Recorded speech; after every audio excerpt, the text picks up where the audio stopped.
Good evening. This is the news at 6. I'm Ishan Russell, and of course the news at 6 is all about getting you the biggest stories of the day, the big developments that happened during the day, and of course the big development that has been happening over last night and today is the government's economic vision that was articulated by the Finance Minister and the Prime Minister last night at the Global Business Summit, and also by the government's Chief Economic Advisor today. So we'll be talking about all that and more over the next half hour, but first the headlines we're tracking right now. Government's Chief Economic Advisor Arvind Subramanian says India can benefit from the US growth, calls the India-US relationship on FDI one of mutual importance.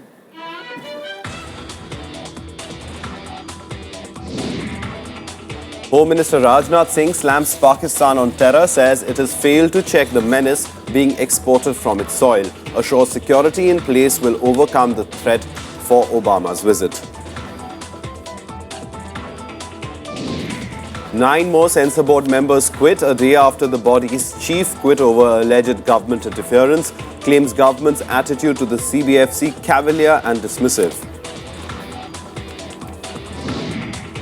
And terror alerts sounded across Europe with more than 20 suspects arrested in Belgium, France and Germany. Troops have already been deployed in France and Belgium.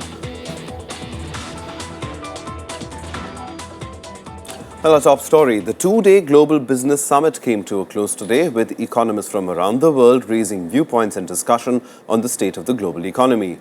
A feature of the summit has been a largely positive sentiment for the Indian economy and the potential of the India-US relationship. Chief Economic Advisor to the Indian government Arvind Subramanian stressed on the need for large-scale economic reforms with a special focus on exports if India is to catch up with China's growth rate. Subramanian said growth based only on the domestic market can hardly be adequate. The cliche about, the people-to-people relationship is strong, but the rest of the relationship, especially the government has been, wanting in many areas. That cliche is absolutely true. And so that's one key aspect to take away. The second, I think, is that the potential is unrealized fundamentally because it's an asymmetric relationship. Let's be honest. The US is the world's largest economy, not in PPP terms, but in market exchange rate terms. And India is much smaller, per capita GDP much lower. And so this is an asymmetric relationship. And it can only be rectified, frankly, by Indian growth of 8% for the next 2 to 3 decades. As a great Indian statesman puts it, India's best foreign policy, foreign economic policy is domestic growth of 8% for India. Then I want to touch upon the short run. I think rising US growth is actually, on balance, good for India. But I think in the medium run, I worry that the pattern of US growth, especially what I call in my book the beleaguered middle class problem, I think that's going to limit the positive impact of the United States on the world and in India in particular. The chief economic advisor to the Indian government added that US growth would be good for India, at least in the short term. He also termed the India-US relationship on the FDI front as deeply symbiotic, despite the differences in size of the two economies. The US is the largest source of FDI for India, measured over a certain period of time. But the interesting thing is that India also exports FDI to the US. So it's kind of a two-way flow of FDI, which kind of confounds the pattern of specialization internationally, because you don't expect poor countries like India to actually be exporting FDI, and you don't expect countries like India to be exporting FDI to much richer countries than itself.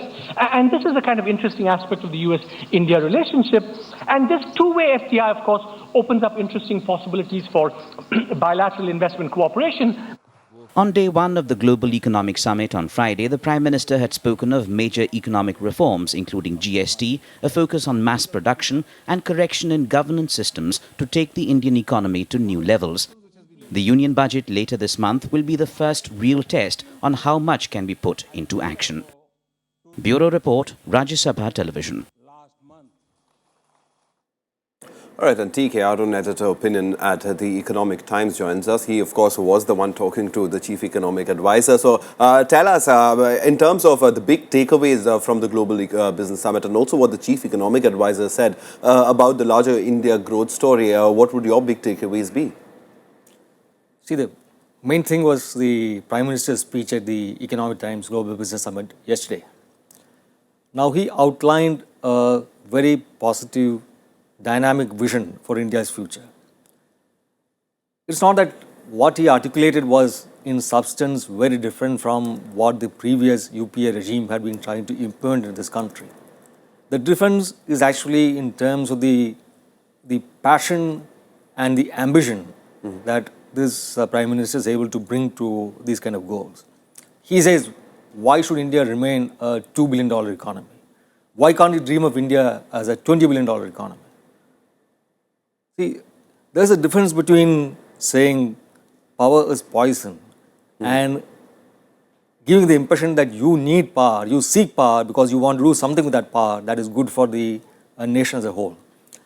So this is actually the highlight of the summit, where the Prime Minister said India can become a $20 trillion economy, which is actually much bigger than what the US economy is today. Now, which is not actually very unrealistic. If an economy or anything grows at 14% a year, in 5 years, it will double. Right. So, from 2 to 16, it takes 15 years. And from then on, it takes another 5 years. If you continue the same rate of growth, right, it's not very difficult to actually exceed that target. Now, China has actually achieved this. Right. When we grew at 9% in real terms, plus 5% of inflation, you are actually growing at 14% in nominal terms. So this is something India has actually demonstrated is capable of. Right. Till the financial crisis actually took us off the rails. Now, so the PM made this kind of ambition, outlined an ambition, explained a cohesive vision as to how this can be achieved,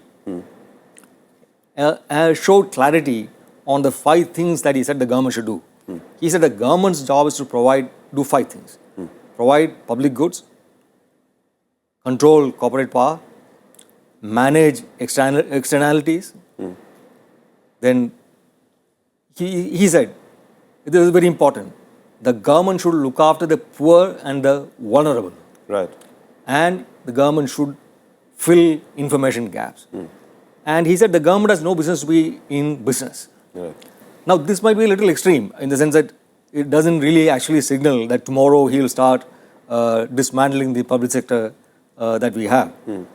And he does actually have an active industrial policy, right, in which the government is trying to promote electronics manufacturing and other kinds of manufacturing. Right. So, while there could be some bits of exaggeration, etc., it is actually a cohesive vision of this government's intent, its policy, its approach. Now, but the most important thing he said, from the point of view of his critics and from his own point of view, right, is that he said this cannot be achieved, this kind of transformation that we seek to achieve cannot be done without social cohesion. Right. Now, the main criticism against Narendra Modi when he was Chief Minister of Gujarat and about the paraphernalia of the larger Sangh Parivar within which he operates is that they disrupt social cohesion, that they bring in social divisiveness, division. Right.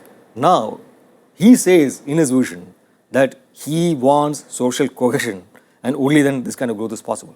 So this, I would think, is the biggest clarion call for inclusive growth, right, to come to this government, and that was the highlight of the summit. All right, so social cohesiveness, you're saying, is one of the most important takeaways as far as the economic vision of the Prime Minister is concerned. But a lot was also said about India's place in the world, about the conversation that you had with the Chief Economic Advisor about India's relationship with the United States, which is a deeply symbiotic one, quoting the Chief Economic Advisor as well. So as far as India's place in the world, the vision for that outlined as well? In the PM speech, he did talk about India's place in the world. He said that the world expects India to play various roles which are in conformity with its role as a democracy.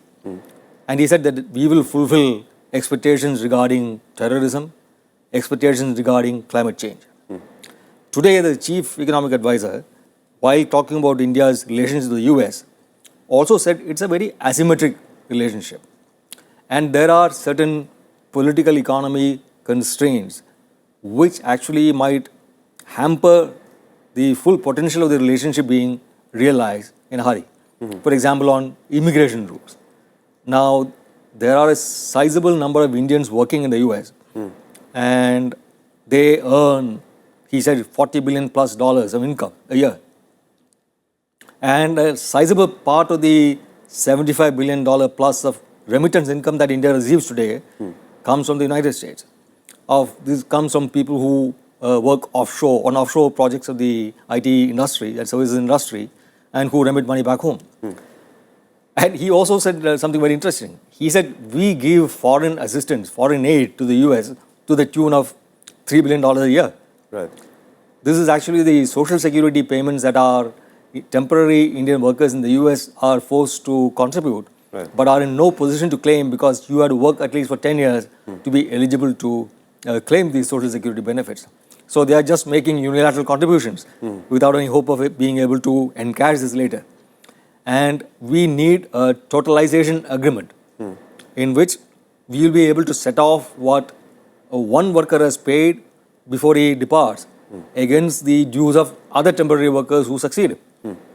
And similarly, there could be arrangement for US expat workers in India and they could also be spared these contributions, compulsory contributions to later social security, which in India's case would be something like the Provident Fund contributions. All right. But my final question to you would also be about the fact that, I mean, we spoke about a lot of reform. The word reform was used extensively through the entire summit. So, I mean, we're stepping into the budget season. Can we expect major big-ticket reforms, announcements such as those coming in from the government? See, there were no specific indications about the reforms that would be announced. He mentioned some 10 things that he already has done. Now, these 10 things, all of them have not been done. They have been sort of indicated, announced, are being rolled out and have been kicked off. So you will see the budget actually do many of those things, furthering them down the path of implementation, of realization. GST, for example. Right. You introduce a bill, the bill must be passed, the tax must be implemented, states must be got on board. Coal block auctions have been announced. Now, what are the modalities, under what terms, that we still have to see. Similarly, infrastructure. We'll give a boost to infrastructure, he said. Now, to give that boost, will the budget actually allocate large amounts of funds from the budget provisions, or will it further try out a public-private partnership, or what else will the budget do to ensure that the investment boom really takes place? Railways have been identified as a major area where the government and the government alone can actually initiate large-scale investment. So will you see sizable investment taking place in the railways? Right. So these are all things that as yet we can expect without actually being told these are going to be done. All right, we'll leave it over there. Take care, and thank you very much for coming in and sharing perspective on this issue for us. All right, we'll step into a very quick break here, but on the other side, an acid attack victim is among the 20 winners of the National Bravery Awards to be given out on Republic Day. More on that after the break.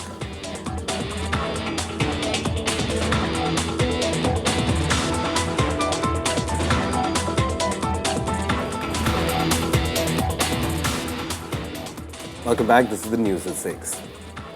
Now, Home Minister Rajnath Singh says Pakistan has failed to check terror emanating from its soil despite befitting replies by India on several occasions. Singh said adequate security arrangements are being put in place for US President Barack Obama's India visit in the backdrop of intelligence inputs of threats by militant groups to strike soft targets in Jammu and Kashmir. An alert has also been issued of possible terror strikes by terrorists at shopping areas, hospitals and even schools. Singh said no effort will be spared to foil any attempts by terrorists to disturb the peace. वैसे पाकिस्तान अपनी हरकतों से बाज नहीं आ रहा है और बार बार मात खाने के बावजूद भी अपनी हरकतों से बाज नहीं आ रहा है, लेकिन धमकी का भारत के ऊपर कोई असर नहीं है और यहाँ सुरक्षा की दृष्टि से जितनी मुकम्मल व्यवस्था की जा सकती है वो मुकम्मल व्यवस्था हम लोगों ने अपनी तरफ से करने की भरपूर कोशिश की है। प्रतिबंध तो कई संगठनों पर लगा चुका है, लेकिन वही संगठन फिर किसी दूसरे नाम से काम करने लगते हैं। लेकिन हमारा कहना है कि पाकिस्तान को यह ध्यान देना चाहिए कि कोई भी आतंकवादी संगठन अथवा उग्रवादी संगठन चाहे किसी नाम से क्यों न चलता हो, उस संगठन को चलने की इजाज़त नहीं देनी चाहिए। Earlier this week, General Officer commanding 16 Corps in Jammu and Kashmir said that 200 heavily armed militants were waiting in 36 launching pads across the line of control. He had warned that there is every possibility that Pakistan might try to divert the fringe elements on the home ground terrorist groups on this side of the border.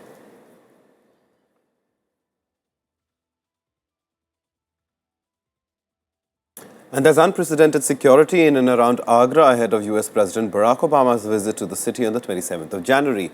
The Agra Police, District Administration and teams from the centre are fine-tuning preparations for the visit. Officials are holding meetings with owners of hotels situated around the Taj Mahal. Security in and around the Taj Mahal has also been strengthened. Following a reported threat by the Jamaat-ud-Dawa chief Hafiz Saeed that he plans to target an unspecified area on the New Delhi-Agra Expressway, security is being stepped up along the entire stretch. The advanced team of US Secret Service has sought the closure of the Delhi-Agra highway during President Barack Obama's visit. The team asked all shops, restaurants and hotels to be shut along the Delhi-Agra highway for 2 days. विशेष रूप से ये patrolling कारें हैं, गश्त व्यवस्था है, pickets हैं, वाहनों को रोक करके समय समय पर चेकिंग है, इस तरह से सारी व्यवस्थाएं, सभी पहलुओं को दृष्टिगत रखते हुए कड़ी जो है सुरक्षा व्यवस्था की गई है. Meanwhile, the left today sharpened its attack on the government over alleged pro-US policies and American interference in India's internal affairs. CPI leader D. Rajya hit out at the government for what he called giving in to US pressure on opening up the financial sector to American capital and weakening the patents regime to benefit US companies. The 6 left parties have already condemned President Barack Obama's visit on Republic Day as imperialist aggression. The parties have called a protest on the 24th of January, a day before Obama lands in New Delhi. On the eve of the visit of Mr. Barack Obama, it is a protest against visit. It is a protest against the policies of Narendra Modi government. While BJP and Ms. Modi keep speaking on development, they are succumbing to the pressures of United States of America on the question of nuclear liability. They are under pressure from US. And the controversy in the censor board continues with 9 more censor board members resigning, protesting what they called was the cavalier and dismissive manner in which the board is treated by the government. The members said the events that led to chairperson Leela Sampson resigning from her position were merely the proverbial last straw. Sampson resigned amid controversy surrounding the clearance of the controversial film MSG, Messenger of God, featuring Dera Sacha Sauda chief Gurmeet Ram Rahim Singh. In a letter to the INB ministry, the 9 members, Arundhati Nag, Ira Bhaskar, Laura Prabhu, Pankaj Sharma, Rajiv Masand, Shekhar Babu Kanchrela, Shaji Karun, Shubhra Gupta and TG Tyagarajan have said that since the first time they joined the board, they had been seeking critical changes, but not a single positive step was taken. The CBFC members claim that the advisory panel is filled with people of questionable credentials appointed directly by the INB ministry without taking the board's recommendations into account. ये decision हमने पहले ही ले लिया था कि हम try तो कर रहे हैं, लेकिन अगर हमारी आवाज़ कोई नहीं सुनता है और अगर बोर्ड का कोई फ़र्क नहीं पड़ता है तो जब तक चेयरपर्सन है हम लोग हैं और जब नहीं रहेंगी तो फिर हम लोग नहीं रहेंगे. कोई निराधार आरोप है, इसमें तथ्य नहीं है. पूरी तरह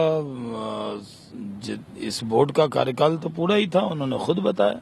Leela Sampson's resignation is maybe one among the many in the recent past, because the style of the Modi government is that of a dictatorial style of functioning. See, whether it is DRDO chief or whether it is now Leela Sampson, many of the important people in important positions are not allowed to do their job. Film पे किसी तरह की टिप्पणी करना संभव नहीं है, लेकिन जो बहुत दुर्भाग्यपूर्ण घटना है वो ये कि देश की एक और स्वायत्त संस्था को खत्म करने की कोशिश की जा रही है.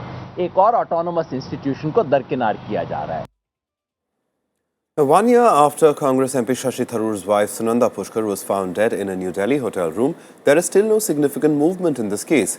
The Delhi police had filed a murder FIR on the 6th of January after the post-mortem report revealed it was death due to poisoning. Over the last week, the Delhi police have indicated they are likely to question Tharoor in the case. 51-year-old Sunanda was found dead in her room in the Leela Palace Hotel in the national capital on the 17th of January 2014. इन्होंने शशि थरूर से शादी की तो उसमें ललित मोदी का और शशि थरूर का कुछ झगड़ा हुआ, इसलिए उसने एज आईपीएल कमिश्नर उन्होंने ट्वीट किया, गलत तरीके से ट्वीट किया, उसकी वजह से कंट्रोवर्सी खड़ी हो गई और आज उसी की वजह से ललित मोदी को देश छोड़ना पड़ा है। तो इसमें मैं नहीं मानता कि आईपीएल कोची के ओनर्स का कोई रोल है, ना शशि थरूर या सुनंदा का कोई रोल है। The 24 children, including 8 girls, will receive the National Bravery Awards for 2014. 4 of these awards will be given posthumously. Among them, the Bharat Award has been conferred on 16-year-old Resham Fatma of Uttar Pradesh, who survived an acid attack after she refused a marriage proposal. Another awardee is a 13-year-old Aswini Bandhu Ugade from Maharashtra. She fought a leopard to save her little sister. The children will receive their awards from Prime Minister Narendra Modi on the 24th of January and will also participate in the Republic Day Parade. The awardees will receive a medal, certificate and cash. The National Bravery Award recognizes children who perform outstanding deeds of bravery. Since its inception in 1957, the award has been given to 895 children. I feel किसी के murder कर दो तो वो better होगा, but acid attack ये जो है ये बहुत ज़्यादा हीनियस क्राइम है और इसमें अभी तक फांसी नहीं होती, ये बहुत गलत चीज़ है। मुझे एक आईएएस ऑफिसर बन के इस सोसाइटी में बहुत बड़ा चेंज लाना है, लड़कियों के लिए बहुत कुछ करना है। मेरे ख्याल से तो बहुत बच्चों को प्रेरणा मिलता है, इसीलिए तो हम इसको इतना वाइड पब्लिसिटी देते हैं कि बाकी भी बच्चे देख के उनसे प्रेरणा लें और ये खुद बच्चे आगे जाके देश का भलाई करेंगे। And there seems to be no respite from chilly winters for the people in North India, and warm weather does not look anywhere near either. The Met Department has predicted that Uttar Pradesh and neighbouring states will face harsher cold in the coming days. The mercury would continue to dip and moderate to heavy rains could occur in some parts of UP in the next few days. Delhi today woke up to a foggy morning, delaying 68 flights and leading to the cancellation of 6. Punjab, Haryana and West Uttar Pradesh and Rajasthan will also see dense fog in the coming days. In the Kashmir Valley, mercury is settled at minus 3.3 degrees Celsius. Leh has faced most of the worst with minimum temperatures going below minus 15 degrees Celsius. Time now for all the other national news and updates in Nationwide. The H1N1 scare grows across the country. Cases have been reported from 12 states. The national capital reported 20 fresh cases of swine flu, taking the total figure to 98 so far this year. In Rajasthan, swine flu has claimed 2 more lives, taking the total of the disease to 9. Deaths have also been reported from Hyderabad and Lucknow. The Department of Health has nominated 11 district surveillance officers to check whether standard operating procedures for the treatment of H1N1 cases are being followed by hospitals. One policeman was killed and a civilian injured in a terror attack in Jammu Kashmir's Kulgam district on Saturday. The area has been cordoned off. The terrorist opened fire outside the National Conference MLA Abdul Majid's home in Kulgam. Zahoor Ahmad Dar, posted as a personal security officer, was critically injured in the attack. He died on the way to hospital. Construction work is underway to rebuild the revered Kedarnath shrine in Uttarakhand that was ravaged in flash floods in Uttarakhand in 2013. The central government has allotted a time frame of 3 years for repairs and rehabilitation of Kedarnath. Officials say the work will be completed within 2 years.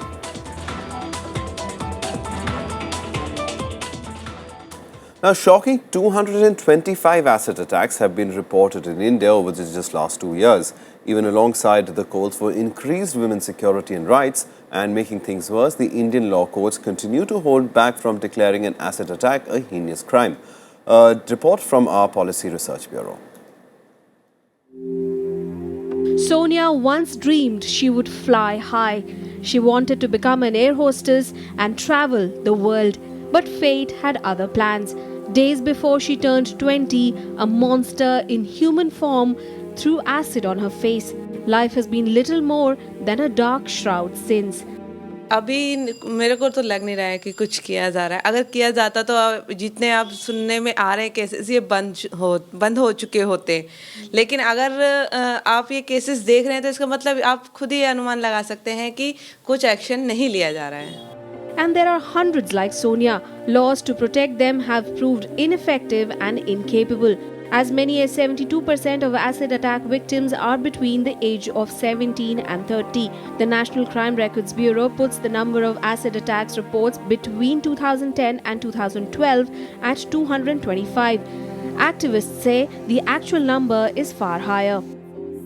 The prosecution to take the cases to the trial stage itself, I think that's a challenge. Takes a long time to make that happen. Then conviction, finally, people, the culprits who have perpetrated these kind of acts, they need to be convicted as per the existing law of the land, and that's conviction is very less. Not that nothing has been done about it. Stringent provisions were inserted into the Indian Penal Code to deter criminals.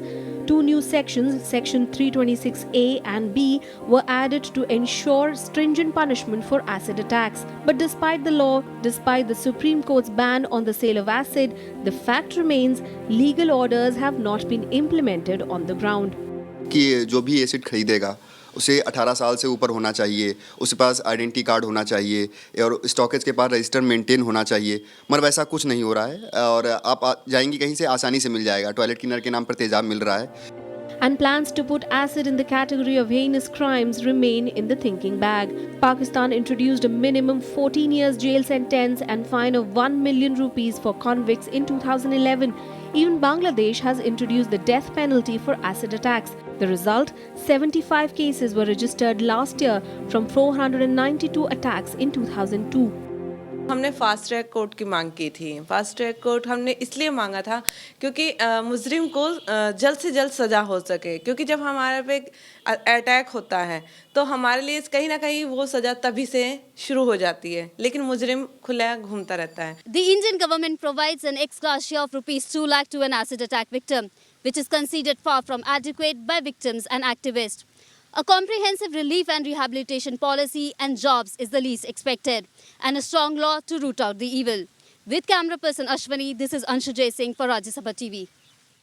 Europe is on high alert following anti-terror raids and arrests of suspected Islamist militants. More than 20 people have been arrested in Belgium, France and Germany. Security has also been tightened in several countries across the continent after last week's attack in Paris that left 17 people dead.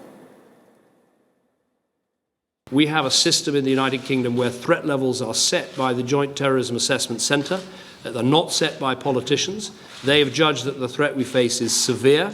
That means, in their words, that an attack is highly likely. If ever there is an imminent threat of attack, it goes to the next level up, which is critical. But it's their decision, not mine.